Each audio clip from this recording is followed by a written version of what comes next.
গরম পড়লেই ঘুরিয়ে ফিরিয়ে কয়েকটা সমস্যা সবার মধ্যেই লক্ষ্য করা যায়। যেমন প্রচন্ড ঘাম হয় বলে কিরম ক্লান্তি আসে, মাথাটা ব্যথা করতে থাকে, ঘুরতে থাকে, অল্প খেলেও পেটটা হাই করে, একদমই খেতে ইচ্ছে করে না। আসলে এই সমস্যাগুলো তোমার শরীর গরমটাকে ব্যালেন্স করার জন্য করে থাকে, কিন্তু এই সময়তে তুমি যদি শরীরকে ঠান্ডা করার জায়গায় আরো গরম করার খাবার খাও তাহলে এই বিপদগুলো আরো বাড়তে থাকে। তাই আজকের ভিডিওতে এরকম 7টা খাবার জানতে পারবে যেগুলো খেলে গরমেও তোমার শরীরটা ঠান্ডা থাকবে, এই সমস্যাগুলো আর হবে না।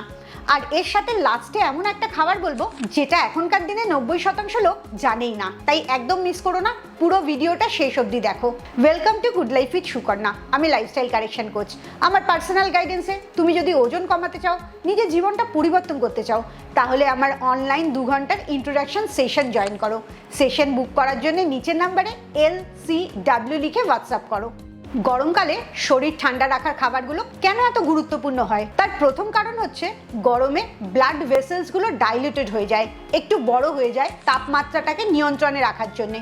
এটা খুব নর্মাল শরীরের একটা কাজ। 2 নম্বর যেটা হয়, হজম শক্তিটা দুর্বল হয়ে যায়, এর জন্য ভারী খাবার খেলে পেট খারাপ হয়ে যায়। আর 3 নম্বর সমস্যাটা হয়, এত ঘাম হওয়ার জন্য ইলেকট্রোলাইটটা ইমব্যালেন্স হয়ে যায়, অনেকের সানস্ট্রোক হয়ে যায়, অনেকে মাথা ঘুরে পড়ে যায়। বিজ্ঞান বলছে তুমি যদি গরমে ভুল খাবার খাও তাহলে তোমার ইনফ্লেমেশন বেড়ে যায়, শরীরে অনেক ক্লান্তি আসে আর পেটটা ব্লটেড হয়ে যায়।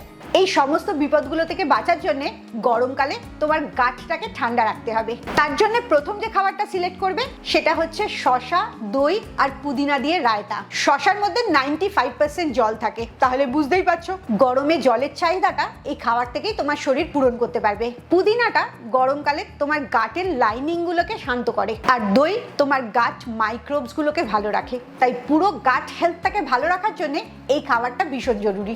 যখনই তুমি শসা পুদিনার রায়তাটা খাবে দেখবে ইনস্ট্যান্টলি তোমার গাটটা শান্ত হয়ে যাচ্ছে, আর তার সাথে সাথে তোমার মাথাটাও শান্ত থাকছে। তবে চেষ্টা করবে দইটা যেন খুব ঠান্ডা না হয়, হালকা ঠান্ডা দই খেতে, না হলে এই গরমের মধ্যে ঠান্ডা লেগে যেতে পারে। একটা টেম্পারেচারের ব্যালেন্স তুমি যখন তোমার শরীর আর খাবারের মধ্যে রাখবে তখনই সেই খাবারটা তোমার শরীরকে উপকার দেবে।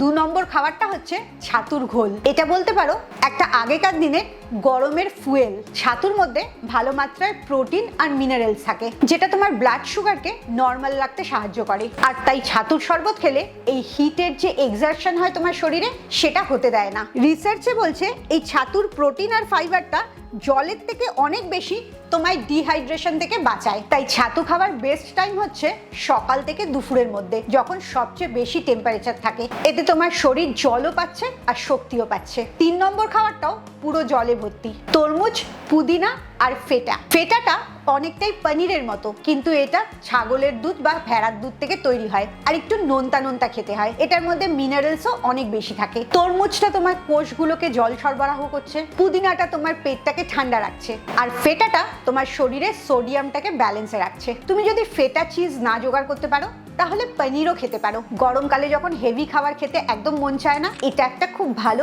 পেট ভর্তি করার খাবার। তরমুজ অনেকটা কেটে নেবে, তার মধ্যে কিছুটা ফেটা চিজ ছড়িয়ে নেবে আর পুদিনা পাতা দিয়ে নেবে, একটা খুব সুন্দর সুস্বাদু শরীর ঠান্ডা করা খাবার হয়ে যাবে। গরমের খাবারগুলো যেন তোমার শরীরটাকে রিফ্রেশ করার জন্য হয়, শরীরটাকে যেন অস্বস্তিতে না ফেলে দেয়। এবারে আসি 4 নম্বর খাবারটা, বেশিরভাগ জনেরই গরমে খুব পছন্দের খাবার, দই ভাত। এই দই ভাতটা তোমার গাটের টেম্পারেচারটাকে ঠিক রাখে, তার মানে পেটটাকে ঠান্ডা করে। প্লেন দই মানে গুড গাট ব্যাকটেরিয়া, যেটা গাট মাইক্রোবগুলোর স্বাস্থ্য ভালো রাখে। ভাতটা ইনস্ট্যান্টলি এনার্জি দেয় আর ভাত খুব সহজে হজম হয়। এই দই ভাতটা খেলে দেখবে তোমার অ্যাসিডিটি হচ্ছে না, গরমের থেকে যে মাথা ধরা হয় সেটাও হচ্ছে না, অনেকটা নিজেকে হালকা বোধ করতে পারবে। আয়ুর্বেদাতেও বলা আছে গরমের মধ্যে দই ভাতটা সবচেয়ে ভালো খাবার, যেটা তোমার পেট আর মাথা দুটোকেই শান্ত রাখে। এবারে আসবো গরমে 5 নম্বর খাবারটা। এটা আসলে খাবার না, একটা ফল, বিশেষ করে গরমকালেই পাওয়া যায়, সেটা হচ্ছে তালের শ্বাস। প্রকৃতি আসলে ঠিক আমাদের যে সময় যে খাবারটা দরকার হয় সেই সময় সেই খাবারটাই আমাদেরকে দেয়।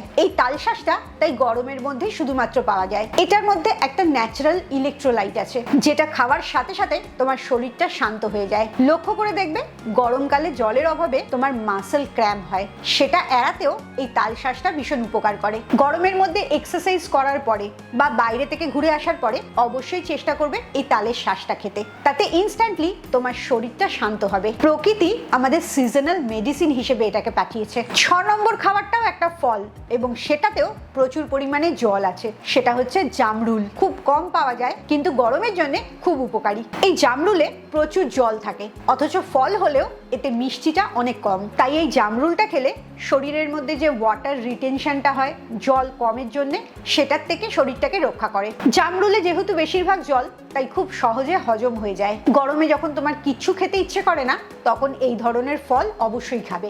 এবারে আসি 7 নম্বর খাবারে, সেটা হচ্ছে স্প্রাউট স্যালাড। যে কোনো ডাল ভিজিয়ে রাখবে এক রাত্রি, তারপরে ওটার থেকে অঙ্কুর বার করবে। সবসময় যখন ডালগুলো অঙ্কুরিত হয় তখন তার পুষ্টিগুণ কয়েক গুণ বেড়ে যায়। গরমকালে যে ক্লান্তিটা আসে ওটাকে এই স্প্রাউটগুলো ঠিক করবে, কারণ স্প্রাউটে ভালো মাত্রায় প্রোটিন থাকে। গরমের জন্য যে স্ট্রেস হয় সেটাও এটা ঠিক করে, কারণ স্প্রাউটসের মধ্যে ভালো মাত্রায় ক্যালসিয়াম আর ম্যাগনেসিয়াম আছে। স্প্রাউটটা খেলে তোমার পেটটাও ভর্তি থাকবে আর এই হেভি ফিলিংটা হবে না, হজম করতেও অনেক সহজ হবে। স্প্রাউট স্যালাড খাওয়ার সবচেয়ে ভালো সময় হচ্ছে হয় সকালবেলা নয় বিকেলবেলা। আর স্প্রাউট স্যালাডে প্রচুর ফাইবার থাকে বলে তোমার গাট ব্যাকটেরিয়াগুলো হেলদি থাকে, যে ফাইবারগুলো প্রিবায়োটিকের কাজ করে। এবারে আসবো সেই বোনাস খাবারটার কথায়, যেটা হয়তোবা তুমি জানো না। সেটা হচ্ছে কতিলার জল। ট্র্যাডিশনালি এটাকে বলা হয় কুলিং টনিক। আগেকার দিনের মানুষ এটা খেয়ে গরমে নিজেদের পেটটাকে ঠান্ডা রাখতো। এটা ছোট ছোট ক্রিস্টালের মতন পাওয়া যায়, জলের মধ্যে কিছুক্ষণ ভিজিয়ে রাখার পর একদম মনে হয় বরফের কুচি। আর এটা শরবত খেলে তোমার পেটটা একদম ঠান্ডা হয়ে যাবে, কারণ এটা ন্যাচারাল কুলেন্ট। তোমার হজমটাও ভালো হবে আর হাইড্রেশনটাও ঠিক থাকবে। তবে ভেজাবার সময় 3-4টের বেশি ভিজিও না, কারণ এটা ফুলে অনেকটা হয়ে যায়। এটা একটা ট্র্যাডিশনাল ড্রিঙ্ক যেটা তোমার বডির রিদমটাকে মেনটেন করতে সাহায্য করে। তুমি যদি কতিলা আগে শুনে না থাকো, এখন প্রথম শুনলে, তাহলে আমাকে কমেন্টে জানাও। এবং অবশ্যই এবারে গরমকালে কতিলার জল খাবে।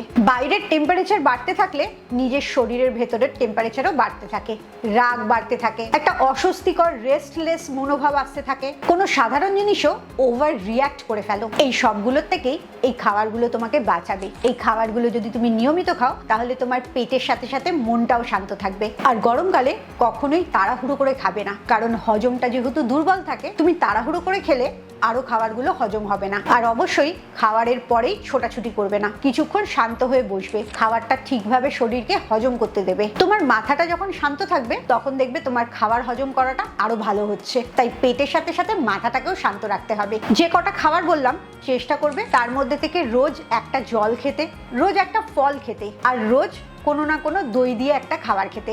গরমকালে শরীর ঠিক রাখাটা এতটাই সহজ। তুমি কি জানতে চাও সকাল থেকে রাত অবধি গরমে কি খাবে, যাতে তোমার শরীরটা শান্ত থাকে, পেটটা গন্ডগোল না করে এবং শরীরে জলের ঘাটতি না হয়? তাহলে আমার পরের ভিডিওটার জন্য অপেক্ষা করো। সেই ভিডিওতে আমি সকাল থেকে রাত অবধি কি ধরনের খাবার খাবে, কখন খাবে, এই সমস্ত জিনিসগুলো বলবো। খুব ভালো থাকো, মানসিক আর শারীরিকভাবে একদম সুস্থ থাকো। আবার পরের ভিডিওতে তোমাদের সাথে দেখা হবে।